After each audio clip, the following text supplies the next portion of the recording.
ನಮಸ್ಕಾರ ವೀಕ್ಷಕರೇ, welcome to my channel. ನಾನಿವತ್ತು ಉಲ್ಲನ್ನಿಂದ ಮಾಡುವಂಥ ಬೇಸಿಕ್ಗಳನ್ನು ಹೇಳ್ಕೊಡ್ತಾ ಇದ್ದೀನಿ. ಮೊದಲಿಗೆ ನಿಮಗೆ ಉಲ್ಲನ್ ಬೇಕು. ಈ ಥರ ಉಲ್ಲನನ್ನು ನೀವು ಪೇಟೆಯಿಂದ ತಗೊಂಬರ್ತೀರಾ. ಇದರಲ್ಲಿ ದೊಡ್ಡ ಸೈಜು ಬರುತ್ತೆ, ಸಣ್ಣ ಸೈಜು ಬರುತ್ತೆ. ನನಗೆ ಇವತ್ತು ಸಣ್ಣ ಸೈಜ್ ಸಿಕ್ಕಿದೆ, ಹಾಗಾಗಿ ದೊಡ್ಡ ಸೈಜ್ ಬಂದರೆ ಇದು ಹಾಗೆ ಮಾಡ್ಬೋದು. ದೊಡ್ಡ ಸೈಜ್ ಬಂದರೆ ಈ ಥರ ಉಲ್ಲನ್ನಿಂದ ಉಂಡೆ ಮಾಡ್ಕೊಳ್ಬೇಕು.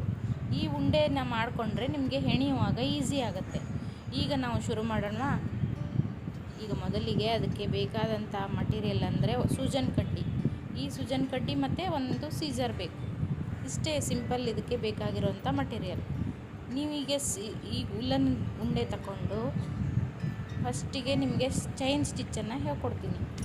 ಮೊದಲಿಗೆ ನೀವು ಒಂದು ಇಷ್ಟುದ್ದ ನಿಮಗೆ ಅಂದಾಜಿನ ಅಳತೆಯಲ್ಲಿ ಒಂದು ದಾರ ತೊಗೊಳ್ಬೇಕು. ಆ ದಾರ ತೊಗೊಂಡಾದಮೇಲೆ ಅದನ್ನು ಬೆರಳಿಗೆ ಸುತ್ಕೋಬೇಕು. ಫಸ್ಟಿಗೆ ಸುತ್ಕೊಂಡಾದಮೇಲೆ ಈ ಸೂಜನ್ ಕಡ್ಡಿಯಿಂದ ಒಂದು ಗಂಟು ಹಾಕ್ಕೊಳ್ಬೇಕು. ಫಸ್ಟಿಗೆ ಗಂಟು ಹಾಕ್ಕೊಳ್ಳೋದನ್ನು ನಾನು ನಿಮಗೆ ಡಿಟೇಲಾಗಿ ತೋರಿಸ್ತೀನಿ.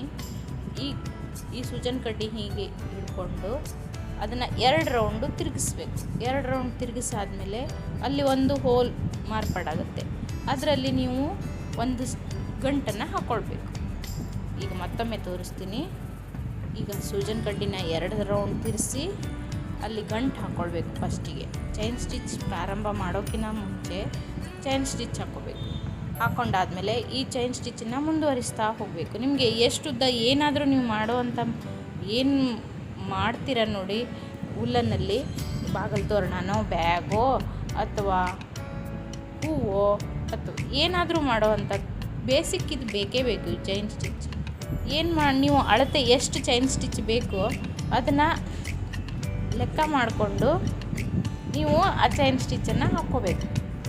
ಈಗ ಮತ್ತೊಮ್ಮೆ ತೋರಿಸ್ತೀನಿ. ನಿಮಗೆ ಸೂಜನ್ ಕಡ್ಡಿಲಿ ಗಂಟು ಹಾಕ್ಲಿಕ್ಕೆ ಬರಲಿಲ್ಲ ಅಂದರೆ ಸೂಜನ್ ಕಡ್ಡಿ ಬಿಟ್ಟು ಬರೀ ಕೈಯಿಂದನೇ ಗಂಟು ಹಾಕ್ಕೊಳ್ಬೋದು. ನೀವು ಕೈಯಿಂದ ಗಂಟು ಹಾಕ್ಕೊಳ್ಳೋದು ತೋರಿಸ್ತೀನಿ. ಇವಾಗ